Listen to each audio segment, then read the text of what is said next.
welcome. You're watching 6 Stories at 6 with me, Tanisha Awasthi. Let's quickly take you through the 6 agenda stories that we will be talking about in this edition.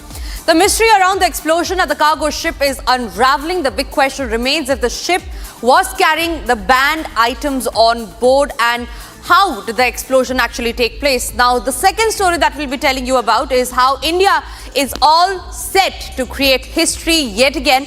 With its journey to the International Space Station, we will get you the inside videos of what went behind the historic journey.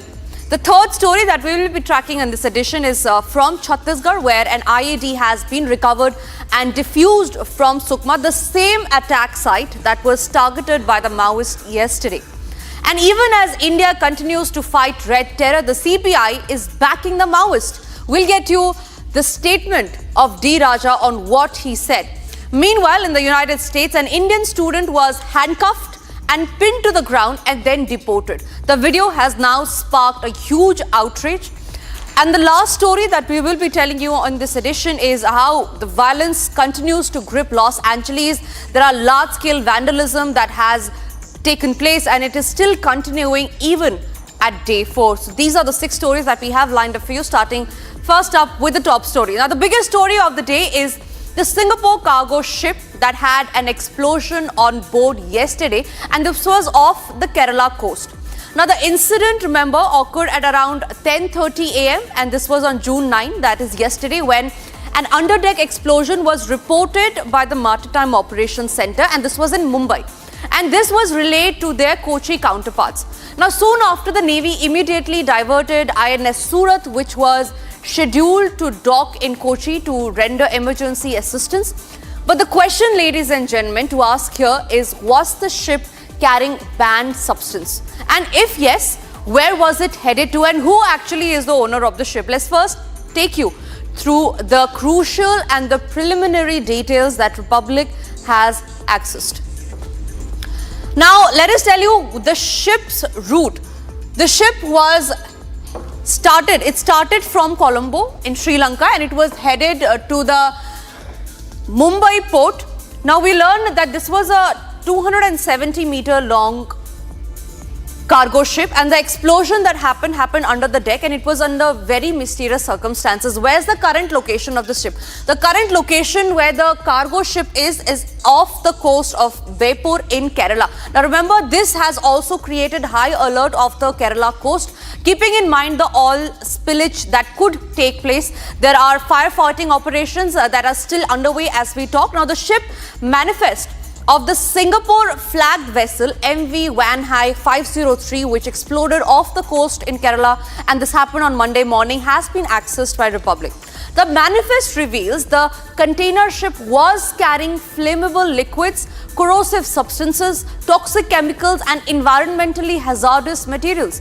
Here's the full story.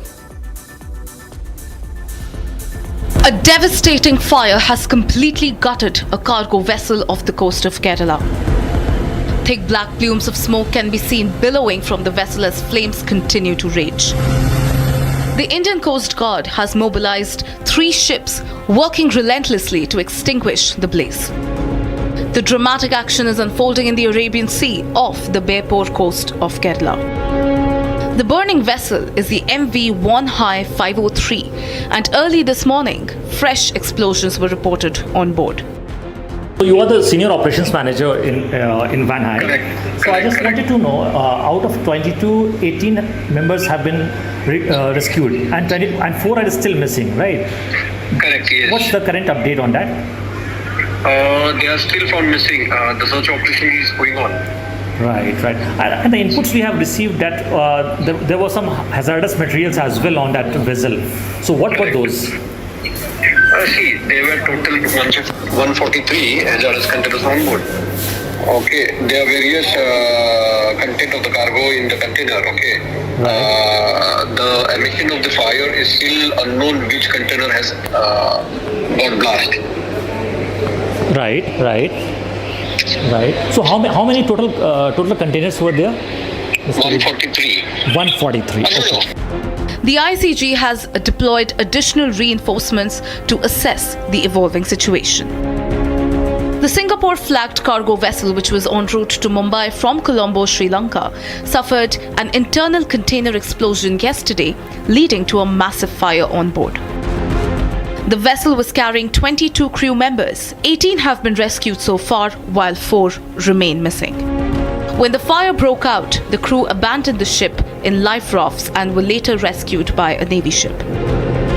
The rescued crew members suffered major burn injuries and are being treated at a medical facility in New Mangalore city.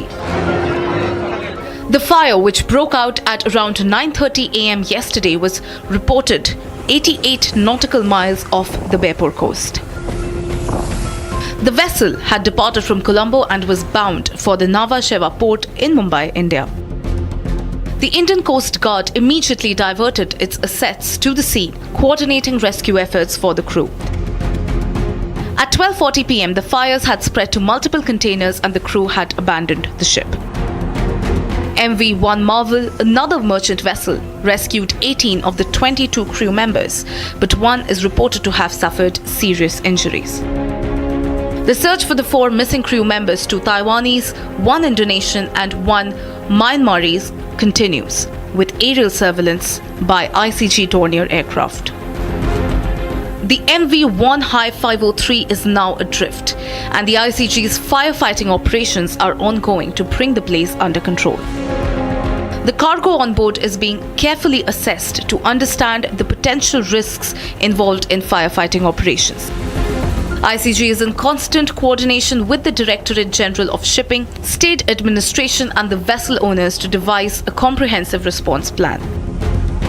ICG ships Samudra Prahari and Sashit are conducting firefighting operations, while the ICG ship Samarth, along with salvors from Kochi, have been deployed to assist in the efforts.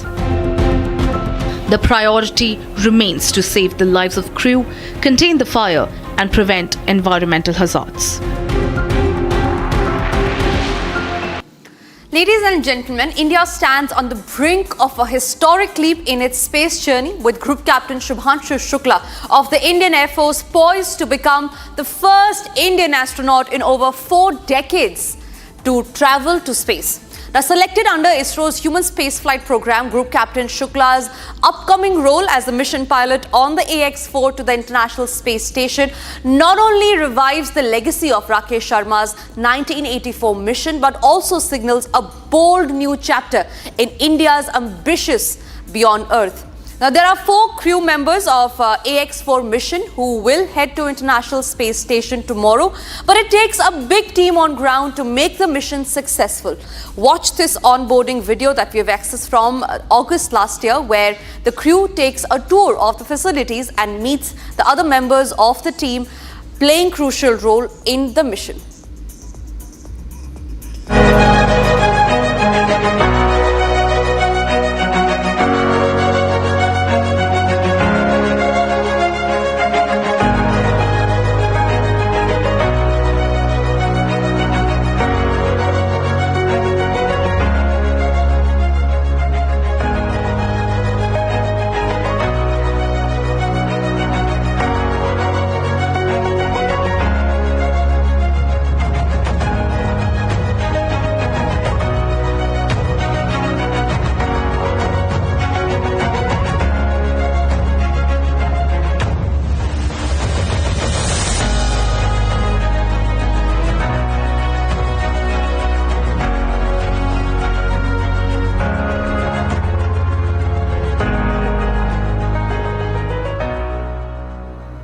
From suiting up to spacewalks, every moment aboard the International Space Station is meticulously planned. In this special video, A Day in the Orbit, we take a closer look at the AX-4 mission and the fascinating process of ingress and egress, how astronauts enter and exit the ISS.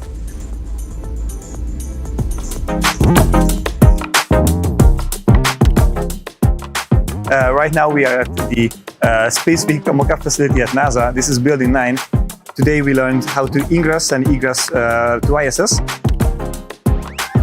So basically when we come to the station, we need to go into the station, and in case of, for example, an emergency, we have to know how to go out and close all the hatches. So that's exactly what we train today. It is something else to feel for it yourself once you walk into the mock-up and you realize there is a lot of space inside, right? It's not a small station at all. I enjoyed it tremendously today because it was the first practical class we had. So the first time we really could use some wrenches and tools as well as touch basically the hatch. It's a little bit harder than, when you arrive to your neighbor and knock on the door. It's something similar, but it just has, more steps. Now, an improvised explosive device was recovered from the same site in Sukma in Chhattisgarh, where additional SP Akash Rao was martyred in a Maoist-triggered blast. The bomb disposal squad destroyed the device on spot. Now, the improvised explosive device blast occurred near the Dondra on the Konta Erabora road, in which ASP of Konta division of the Sukma district, Akash Rao, sustained injuries to which he later succumbed yesterday. Now, several other officers and jawans were also injured in the blast. On this, I have my colleague Bharat, who is joining us live from Bijapur in Chhattisgarh. Bharat, हमें बताइए the IED that was planted by the Maoist terrorist. What was it aimed for? क्या हमें details मिल रही है इस IED के बारे में? क्या था माओइस्ट का टारगेट? देखिए, कुंटा थाना क्षेत्र के अंतर्गत डोंडरा एक इलाका पड़ता है। उस इलाके के नजदीक पे ही जेसीबी को माओवादियों के द्वारा आगजनी की गई थी, जिसकी सूचना मिलने पे पुलिस के जो अधिकारी हैं वो उस इलाके पे निकले थे। एडिशनल एसपी जो है, एडिशनल एसपी के साथ जो डीएसपी है, एसडीओपी है और टीआई, उनके द्वारा कार्रवाई के लिए उस इलाके पे निकले। जब वहां पे वो पहुंचे, क्योंकि कुछ दिन के बाद 10 तारीख के माओवादियों ने बंद का भी आह्वान किया था, जिसके तर्ज पे पूरी कार्रवाई को लेकर उस इलाके पे निकले थे, तो आईडी जो है वो ब्लास्ट हो जाता है।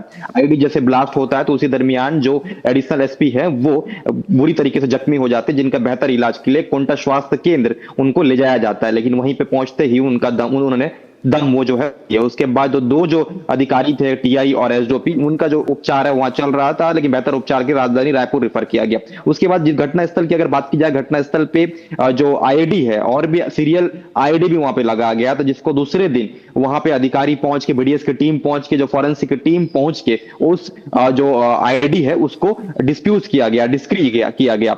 ऐसे में उस पूरे इलाके की अगर बात की जाए, भौगोलिक परिस्थिति की अगर बात की जाए, तो पूरा इलाका माओवादियों का ग्रस्त वाला इलाका है। ऐसे माओवादियों की मौजूदगी होती रहती है, इसलिए पुलिस कार्रवाई के लिए उस पूरे इलाके पे निकलती है। लेकिन जिस तरीके से एक जो एडिशनल एसपी है, हमारे जो अधिकारी हैं वो शहीद हो गए हैं, 2 अन्य जो अधिकारी हैं उनकी अभी स्थिति पहले से बेहतर बताई जा रही है। जी बिल्कुल, बहुत बहुत धन्यवाद भारत आपका हमारे साथ सारी जानकारी शेयर करने के लिए। Now India has pledge to eradicate red terror with the ongoing anti-Maoist operation in Chhattisgarh gaining momentum. It was just last weekend when Union Home Minister Amit Shah held a high-level meeting in the national capital with senior police officials that were leading these operations back to back. Now, the Home Minister had emphasized then that the Narendra Modi government is fully committed in eradicating the threat of Maoism from India. However, the left has come out in complete support of the Maoist terrorists. This time it is CPI's D. Raja who has called the crackdown of Maoist judicial killing. Listen in. It is not the issue that government of the day can kill everybody in the name of encounter. After all, India is a country which is a democracy, which believes in rule of law, and what is happening in the name of Operation Kagar, it is to target the Adivasis, terrorize Adivasis in the name of encounter. In the recent period, number of people have been killed. How many of them are Maoists? How many of them are tribal people? We do not know. That is why our party has also demanded there must be an high-level inquiry. Now it continues and it continues. It all is exposed as extrajudicial killings. If you have anybody under your watch, bring them, ask them to stand before law of the land and let law take its course. Instead of that, killing just like that, this is what we find extrajudicial killings. Another thing, let me, point out, the Maoists themselves have proposed for ceasefire. Let us not enter into encounter like this. Now, in a video that has sparked outrage among every Indian today is a story that deserves national attention. An Indian student was handcuffed, pinned to the ground at an airport in the United States and then deported back to India. Now, this is a claim that was made by the social media user who shared videos and pictures from the incident. According to this user, Kunal Jain, the student was speaking in Haryanvi, insisting that he wasn't crazy, but the authorities were trying to make him look that way.